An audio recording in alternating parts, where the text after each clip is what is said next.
commercial project တစ်ခုကိုအစအနေအဆုံးအထိစနစ်တကျကျွန်တော်တို့ဘယ်လိုမျိုးဖန်တီးရမလဲလေယာတွေအများကြီးကိုအသက်ရဆုံးဖြစ်အောင်ကျွန်တော်တို့ဘယ်လိုမျိုး manage လုပ်လဲကျွန်တော်ရဲ့အခုလက်ရှိ Anime X Batch 5မှာ commercial motion graphic အပိုင်းကိုရောက်နေပြီဖြစ်တဲ့အတွက်ကြောင့်မလို့ဒါသင်တန်းသားတွေရော motion graphic ပညာရေးကိုစိတ်ဝင်စားပြီးတော့လေ့လာနေတဲ့သူတွေအတွက်ပါကျွန်တော်ကိုယ်တိုင်ဖန်တီးထားတဲ့ဒီ explainer video ရဲ့ layer breakdown အသေးစိတ်ကိုကျွန်တော်အစအဆုံးရှင်းပြပေးသွားမှာပေါ့နော်တော်တော်များများကကိုယ်ပိုင် commercial project တွေဖန်တီးကြတော့မယ်ဆိုရင်ဘယ်ကနေဘယ်လိုစပြီးတော့ဖန်တီးရမလဲ idea တွေရအောင်ဘယ်လိုတွေးရမလဲဆိုတဲ့နေရာမှာအခက်အခဲတွေရှိတတ်ကြတယ်ပေါ့နော် After Effects ရှုပ်ထွေးလာတဲ့ layer တွေကြားမှာ workflow မမှန်ရင်ကျွန်တော်တို့အချိန်ကုန်ပြီး looping man တွေဖြစ်နိုင်ပါတယ်။ဒါကြောင့်ဒီ video မှာကျွန်တော်ရဲ့လုပ်ငန်းခွင်သုံး process တွေသုံးထားတဲ့ tools တွေနဲ့အရှုပ်ထွေးဆုံး layer တွေကိုဘယ်လိုစနစ်တကျ manage လုပ်ထားလဲဆိုတာကိုမြင်တွေ့ရမှာဖြစ်ပြီးတော့ commercial project တစ်ခုရဲ့ workflow အမှန်ကိုလေ့လာနိုင်မှာပဲဖြစ်ပါတယ်။ဒါကိုကြည့်ပြီးသွားရင်ကိုယ့်ရဲ့နောက်ထပ် project တွေအတွက် idea နဲ့ workflow အသစ်တွေရသွားလိမ့်မယ်လို့ယုံကြည်ပါတယ်။ဒါဆိုရင်ကျွန်တော်တို့ video လေးစလိုက်အောင်။အဲ့တော့ဒီ video ကဘာလဲဆိုလို့ရှိရင်ကျွန်တော်တို့ဒါ explainer video လို့ခေါ်တယ်ပေါ့နော်။ client ကသူ့ရဲ့ product နဲ့ပတ်သက်ပြီးတော့ audience တွေကိုဒါ information ပေးခြင်းနဲ့သူ့ရဲ့ product ကဘယ်လိုလူတွေအတွက်ဖြစ်ပါတယ်။ဒါဘာတွေပါဝင်နေဘာတွေကောင်းကျိုးတွေရှိတယ်ဆိုတာကိုကျွန်တော်တို့ပြခြင်းတယ်ပေါ့နော်။အဲ့အတွက်ကြောင့်မို့လို့ကျွန်တော်တို့ကဒါ motion graphic အနေနဲ့ဒီကောင်ကိုဒါစပြီးတော့ဖန်တီးပေးရတော့မယ်ပေါ့နော်။ duration အနေနဲ့ဆိုလို့ရှိရင်ကျွန်တော်တို့10မိနစ်နဲ့23စက္ကန့်လောက်အထိကြားတယ်ပေါ့နော်အဲ့တော့ဒီလိုဗီဒီယိုတွေကျွန်တော်တို့ကဖန်တီးတော့မယ်ဆိုလို့ရှိရင်များသောအားဖြင့်ကသူတို့ voice over တွေပါကြတာများတယ်ပေါ့နော်သူရဲ့ voice over ပေါ်မူတည်ပြီးတော့ကိုယ့်အနေနဲ့ animate ကိုလိုက်ဖတ်အောင်လို့ဒါဖန်တီးပေးရတယ်ပေါ့နော်ဒါတွေကိုအကုန်လုံးကိုကျွန်တော်ကဒီမှာကြည့်ရဆိုလို့ရှိရင်တော့အကုန်လုံးကတော့ဒါ smooth ဖြစ်မြင်တွေ့နေရလိမ့်မယ်ပေါ့နော်ဒါပေမဲ့ကျွန်တော်ကဒါကိုဒီလိုမျိုးလက်တန်းဖန်တီးခဲ့တာမဟုတ်ဘဲနဲ့တဆင်းပြီးတဆင်းကိုကျွန်တော် static တွေအရင်ဆုံးထိုင်လိုက်တယ်ပေါ့နော်ဒီတဆင်းပြီးရင်ကျွန်တော်ဘယ်ဟာပြီးရင်ဘာသွားမယ်ဘယ်ဟာပြီးရင်ဘာသွားမယ်ဆိုတာ voice over ပေါ်မူတည်ပြီးတော့ကျွန်တော် static အရင်ထိုင်လိုက်တယ်အဲ့ဒါပြီးွားတော့မှကျွန်တော်တို့ကဒါစပြီးတော့ animate ဖန်တီးတယ်ပေါ့နော်မဟုတ်ဘူးဆိုလို့ရှိရင်ကိုယ့်အနေနဲ့ animation ကိုပဲလက်တန်းကြီးသွားမယ်ဆိုလို့ရှိရင်ဒါဘာလို့လုပ်ရမလဲမသိဘဲနဲ့ဂျားထဲမှာ stuck ဖြစ်နေတာဖြစ်နိုင်တယ်အရင်ဆုံးကျွန်တော်တို့ကဒါကိုယ့်အနေနဲ့ဘယ်ဆင်းမှာဘာလုပ်မယ်ဘယ်ဆင်းမှာဘာလုပ်မယ်ကို static လေးအရင်ဆုံးအကျဉ်းလေးအရင်ဒါကျွန်တော်လှုပ်ထားလိုက်တယ်ပြီးတော့မှ after effect ထဲမှာလာပြီးတော့ animation လုပ်ပါတယ်အဲ့ဒါနဲ့ပတ်သက်ပြီးတော့လည်းကျွန်တော်နောက်ပိုင်းနေဘယ်လိုမျိုး process တွေသွားရလဲဆိုတော့ tutorial လေးအသေးစိတ်ထပ်ပြီးတော့လုပ်ပေးမယ်ပေါ့နော်ကျွန်တော်ကဒီမှာပထမဆုံး client ရဲ့ product ပေါ်လာတဲ့ပုံစံမျိုးလေးနဲ့ပဲစပြီးတော့သွားလိုက်တယ်ပေါ့နော် product ကိုဘယ်လိုပေါ်လာမှာလဲဆိုတဲ့အချက်ကစပြီးတော့စဉ်းစားရတော့မယ်ပေါ့နော်ပုံမှန်ဆိုလို့ရှိရင်ကျွန်တော်က 2D ပေါ့နော်ဒီကောင်ကြီးကဒါ 2D အပြားကြီးဒီလိုပုံစံမျိုးပဲကျွန်တော်မှာ perspective ရှိမယ်ပေါ့နော်ဒီလိုပုံစံမျိုးပဲဆိုလို့ရှိရင်ကျွန်တော်မှာ pop up ပေါ်လာဖို့ကရွေးချယ်စရာအရင်နေသွားပြီပေါ့နော်ဘာဖြစ်လို့လဲဆိုတော့ 2D ဖြစ်တဲ့အခါကျတော့ကျွန်တော်တို့ကဘယ်ကနေညာဝင်လာလို့ရမယ်ညာကနေဘယ်ဝင်လာလို့ရမယ်အပေါ်ကနေအောက်ကျလို့ရမယ်အောက်ကနေအပေါ်တက်လို့ရမယ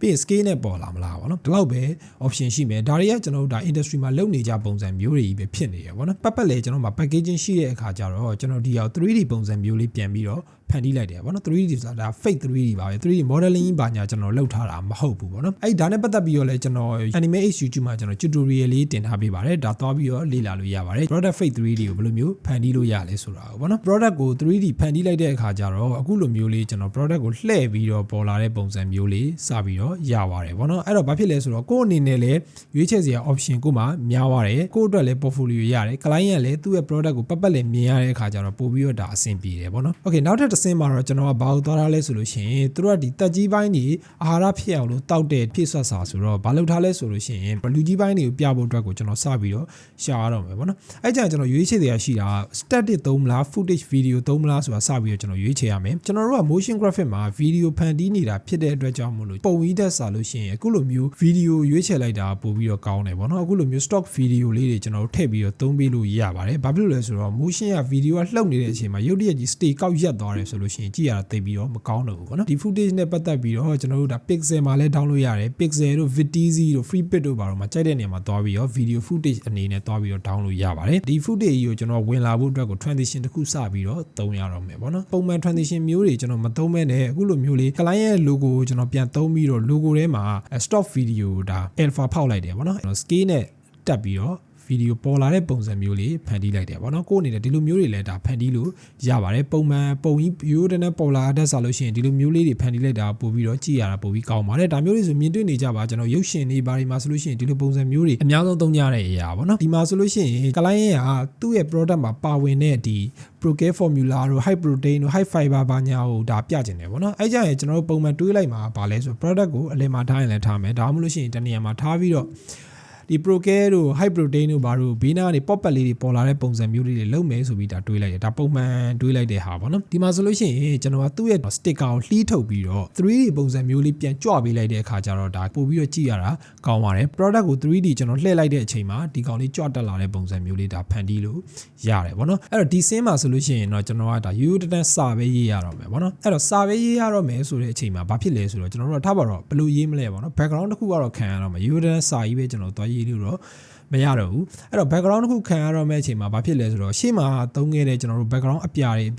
ေသွားခံလိုက်မယ်ဆိုလို့ရှိရင်ရလားဆိုရတယ်ပေါ့နော်ဒါပေမဲ့လည်းဘာဖြစ်လဲဆိုတော့အာဟာရမှုန့်ဖြစ်တဲ့အတွက်ကြောင့်မလို့ तू ကဒါဖြော်တောက်ရတာပေါ့နော်အဲ့တော့သူ့မှာပါဝင်တဲ့ပုံစံမျိုးကို video footage အနေနဲ့သွားပြီးအနောက်မှာရှာလိုက်တယ်ပေါ့နော်အဲ့ဒါလည်းခုနပြောခဲ့တဲ့ကျွန်တော် website တွေမှာပဲ big splash လို့ပါလို့ဆိုပြီးရှာပြီးတော့ဒါကျွန်တော်သုံးလို့ရပါတယ်ဒါ video footage အနေနဲ့ကျွန်တော်ထည့်ထားတာဒါဆိုလို့ရှိရင်စာအနေနဲ့လည်းပို့ပြီးတော့ကြွပါတယ်ကျွန်တော်အနောက်မှာလည်း motion လှုပ်နေတာဖြစ်တဲ့အတွက်ကြောင့်မလို့တိတ်ပြီးတော့ပြင်းစရာမကောင်းတော့ဘူးပေါ့နော်ဒီမှာတော့ client ကဘာလဲဆိုလို့ရှိရင် recovery health immunity ဘာညာအဲ့ဒါကိုကျွန်တော်တို့ကလာပြီးတော့ပြကျင်တယ်ပေါ့နော်အဲ့တော့ကျွန်တော်ကဘာလုပ်လိုက်လဲဆိုတော့ဒီအလုံးလေးတွေကိုယူသုံးပြီးတော့ 3D နဲ့ပေါ့နော် 3D နဲ့ဒီ product အနောက်ကနေထွက်လာပြီးတော့ commercial ကျွန်တော်တို့ video တွေမှာဆိုလို့ရှိရင်များသောအားဖြင့်တွေ့နေကြပါအနောက်ကနေပြီးတော့ကျွန်တော်အဲ့လိုမျိုး element လေးတွေထွက်လာပြီးတော့ဘူးတဲ့ဝင်သွားတဲ့ပုံစံမျိုးလေးတွေများသောအားဖြင့်ဒါသုံးကြရတယ်ပေါ့နော်အဲ့တော့ reference ဆိုလို့ရှိရင်လည်းကျွန်တော်ဒီ commercial တွေကပဲဒါ reference ယူပြီးတော့လေ့လာပြီးတော့ပြန်ပြီးတော့လုပ်လိုက်တယ်ပေါ့နော်ဒီကနေပြီးတော့ကျွန်တော်တို့ element တွေပြန်ပြီးတော့ထွက်လာတယ်ပြီးလို့ရှိရင်ဒီဘူးတဲ့ကိုဝင်သွားတဲ့ပုံစံမျိုးလေးကျွန်တော်ဖန်တီးလိုက်ပါတယ်သူ့ရဲ့ Procare ဆိုတဲ့ formula ကိုလည်းကျွန်တော်ခုနကလုပ်ခဲ့တဲ့အတိုင်းပဲကြွပေးလိုက်တယ်ပေါ့နော်အဲ့မှာတစ်ချက်ကဘာလဲဆိုတော့ဒီ product ဝင်လာတဲ့ဥစ္စာကိုရိုးတန်းမဟုတ်ဘဲနဲ့ကျွန်တော် 3D လဲနေတဲ့ပုံစံမျိုးလေးဒါဖန်တီးလိုက်တယ်ပေါ့နော်အဲ့ဒါလည်းကျွန်တော် fake 3D ပုံစံမျိုးပဲဖန်တီးထားတာပေါ့နော်ဒီက client ကသူ့ရဲ့ product နဲ့ပတ်သက်ပြီးတော့ကျွန်တော်မှာ packaging အပြည့်စုံရှိတဲ့အခါကျတော့ကျွန်တော် fake 3D လှည့်နေတဲ့ပုံစံမျိုးလေးကျွန်တော်ဒါဖန်တီးလိုက်လို့ရတယ်ပေါ့နော်ဒါပေမဲ့ highlight share လို့တေချာလေးကွဲထားဖို့လိုတယ်ကြွသွားအောင်လို့ဒါနဲ့ပတ်သက်ပြီးတော့လည်းကျွန်တော် tutorial လေးထပ်ပြီးတော့တင်ပေးပါဦးမယ်အဲ့တော့ဒီမှာဆိုလို့ရှိရင်လည်းအဲ့တိုင်းပဲပေါ့နော်အစာပိုက်သွင်းတဲ့ပုံစံမျိုးကိုပြကျင်တာဖြစ်တဲ့အတွက်ကြောင့်မလို့ကျွန်တော်ကကိုယ့်ဘာကိုဒါပုံတွေပါတွေသွားရှာလိုက်ရင်ဒါတိတ်ပြီးတော့ဒါမပေါ်လွင်ဘူးအဲ့တော့ video footage ကိုပဲသွားပြီးတော့ဒါ download ဆွဲလိုက်တယ်ပြီးသွားရင်ကျွန်တော်က color လေးပါလေးသူ့ရဲ့ brand color နဲ့ match ဖြစ်သွားအောင်လို့နည်းနည်းပါးပါးဒါ adjust လုပ်လိုက်တယ်ပေါ့နော် video footage နဲ့ပြလို့ရတဲ့ဟာမျိုးတွေကြာလို့ရှိရင်ကျွန်တော် video footage တွေထည့်သုံးပေးလို့ရတယ်ပေါ့နော်အဲ့တော့ဒီမှာဆိုလို့ရှိရင်ကျွန်တော်တို့ဒါ cap ပေါ့နော်ဝင်လာတဲ့ပုံစံမျိုးလေးလုပ်ထားတယ်အဲ့ဒါကိုလည်းကျွန်တော် fake 3D လဲနေတဲ့ပုံစံမျိုးလေးပဲဒါဖန်တီးလိုက်တယ်ပေါ့နော်အဲ့ဒါထွေထူးမဟုတ်ပါဘူးကျွန်တော် logo position လေးနဲ့ဝင်လာလိုက်တဲ့အခါကျတော့ 3D လဲသွားတဲ့ပုံစံမျိုးလေး effect လေးရသွားတယ်ပေါ့နော်အကုန်လုံးကတော့ကျွန်တော် fake 3D ပဲဒါဖန်တီးထားတာပါအထက်ကဒီ mix splash တွေကြတော့ကျွန်တော်ဘယ်လိုလုပ်လဲဆိုတော့ wave 1နဲ့ပေါ့နော် wave 1နဲ့ line ပုံစံလေးကျွန်တော်ဖြစ်အောင်လို့ဒါကိုယ့်ဘာကိုပဲ customize ဒါဖန်တီးလိုက်တယ်ပေါ့နော် okay အဲ့တော့ဒီဟာဆိုလို့ရှိရင်ဒီ cap ကိုကျွန်တော်တို့ဒါ creative fee ရလူတွေဆိုလို့ရှိရင်တော်တော်များများသိကြလိမ့်မယ်ပေါ့နော်ဘာလဲဆိုတော့ကျွန်တော်တော်တော်များများသုံးနေကြတဲ့ဒီ stock ကဒီ Adri cap ပဲပေါ့နော်ဒါကိုကျွန်တော်က video footage အနေနဲ့ပြန်ပြီးတော့သုံးလိုက်တယ်ပေါ့နော်ဘေးနားမှာဒီကျွန်တော် 3D လှည့်ထားပြီးသားဟာကိုဒါဝဲနေတဲ့ပုံစံမျိုးလေးတစ်ချက်ဒါ create လုပ်ထားပါတယ် okay ပြီးသွားရင်တော့ဒီမှာကျွန်တော်တို့ကသူ့ရဲ့ voice over နဲ့ live ဖတ်အောင်လို့ video footage တွေကိုဒီမှာလာပြီးတော့ထည့်သုံးပါတယ်ပေါ့နော် file ထဲမှာသူ့ရဲ့ logo animation လေးနဲ့ကျွန်တော်တို့ဒါ file နဲ့လုပ်လိုက်ပါတယ်ဒီဟာကကျွန်တော်တို့က minute အပြင်ဆိုလို့ရှိရင်ဒါ10 minute နဲ့ second 30ကြာတယ်ပေါ့နော်အဲကြလို့ရှိရင်ကျွန်တော်တို့က layer တွေအများကြီးထွက်လာလိမ့်မယ်အဲ့တော့အဲ့ layer တွေကိုကျွန်တော်တို့ကဖြောက်တောက်ထားခြင်းတလို့ထားရတယ်ဆိုလို့ရှိရင်ကိုယ်အနေနဲ့ client ကပြန်ပြင်တာပဲဖြစ်ဖြစ်ကိုကဒါပြန်ပြီးတော့ပြင်နေတာပဲဖြစ်ဖြစ်ဆိုလို့ရှိရင်ရှုပ်ရှက်တွေခတ်ပြီးတော့ကျွန်တော်တို့ဒါအဆင်မပြေနိုင်ဘူးပေါ့နော်အဲ့တော့တခါတည်းကျွန်တော်တို့ကကိုယ့်ရဲ့ scene တစ်ခုချင်းစီကို layer တသက်ရရနဲ့အခုလိုမျိုးကျွန်တော်တို့ဖန်တီးထားဖို့လိုပါတယ်ပုံမှန်ဆိုလို့ရှိရင်တော့ဒီကောင် layer တွေအများကြီးထွက်နေလိမ့်မယ်ပေါ့နော်အဲ့ဒီမှာဆိုလို့ရှိရင်ကျွန်တော်သူနဲ့သက်ဆိုင်ရာကိုကျွန်တော် folder လေးတွေဖွဲ့ပြီးတော့ထားလိုက်တယ်ဒီမှာလည်း layer တွေအကုန်လုံးသက်ဆိုင်ရာ scene အတိုင်း composition ဖွဲ့ပြီးထားလိုက်တယ် scene 1နဲ့ကိုကျွန်တော်ဝင်လိုက်မယ်ဆိုလို့ရှိရင်ဒီမှာ 3D backshot လုပ်ထားတာတွေ့လိမ့်မယ် footage နဲ့ infographic တွေကိုဒါ scene 1မှာကျွန်တော်တစ်ခါထည့်ထားတယ်ပြီးသွားပြီဆိုလို့ရှိရင်ကျွန်တော်ဒါ scene 1ဆိုပြီး composition တစ်ခါလေးဒါဖွဲ့ပြီးတော့မလိုအပ်တဲ့ layer တွေအကုန်လုံးကိုကျွန်တော်ဖြတ်ထုတ်လိုက်တယ်ပေါ့နော်အဲ့တော့ကျွန်တော်တို့က scene 1ပြင်နေတယ်ဆိုလို့ရှိရင်ဘယ်ကိုသွားမလဲဆိုလို့ရှိရင် scene 1နဲ့ကိုဝင်လိုက်မယ်ပြီးရင်ဒါကိုပြင်နေတဲ့နေရာကိုလာပြီးရှင်းရှင်းလင်းလင်းကျွန်တော်တို့ပြင်လို့ရပါတယ် okay ဒီမှာလည်းအဲ့လိုပဲကျွန်တော်တို့ကများသောအားဖြင့်ဆိုလို့ရှိရင်ဒီ project pan တွေမှာဆိုလို့ရှိရင် layer တွေကရှုပ်ပွားနေတတ်တယ်ပေါ့နော်အဲ့တော့ကျွန်တော်တင်တန်းမှာဆိုလို့ရှိရင်လည်း assignment ပြန်စစ်ပြီဆိုလို့ရှိရင်ဒီ layer တွေအကုန်လုံးတတ်ရဲ့ folder လေးအကုန်လုံးကိုလုတ်ခိုင်းတယ်ပေါ့နော်တင်တန်းမှာတော့အကုန်လုံးဒါတွေကတော့ format ကျနေပြီပေါ့နော်ပြီးရင်တော့ဒါ layer တတ်ရဲ့လေးလုတ်ပြီးတော့ render ဆိုတဲ့ layer မှာကျွန်တော်ဒါ main con ဆိုတဲ့ဒါတစ်ခုပဲရှိတယ်ပေါ့နော်အဲ့တော့ render ချခြင်းဒီတစ်ခုထဲမှာကျွန်တော်လာပြီးတော့တတ်ရဲ့နဲ့ချရုံပဲတစ်ခုထဲနဲ့ပြီးသွားပြီပေါ့နော်ကျွန်တော်ဒါ black ကြတာတို့ဘာမှမကြံခဲ့တော့ဘူးအကုန်လုံးဒါ smooth ဖြစ်ပြီးသွားလိမ့်မယ်ပေါ့နော် okay အဲ့တော့ဒီဗီဒီယိုလေးကအားလုံးအတွက်အကျိုးရှိမယ်လို့ထင်ပါတယ်အဲ့တော့ကျွန်တော်နောက်ထပ်ဗီဒီယိုမှာပြန်တွေ့ပါမယ်